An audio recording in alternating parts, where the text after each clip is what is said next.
Today we talk about how can you add view on your Dailymotion app. So you just follow these ways, then it's going to work with you. All you have to do, so you just go down here, you click on this sign down here, just click on it. So then it's going to take you to your profile. It's going to show for you like this. So then all you have to do next, you just click here in this sign here, you just click on it. When you just click on this sign, it's going to take you to this list. It's going to show for you like this here. Then you go down, you just come to view here. So then here you add about you in this list here in your view. So when you down here, you just go above save, you click on it.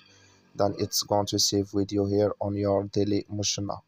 So that's all you have to do. Just follow these ways, then it's going to work with you. Thank you for watching. Don't forget to support us by liking, subscribe.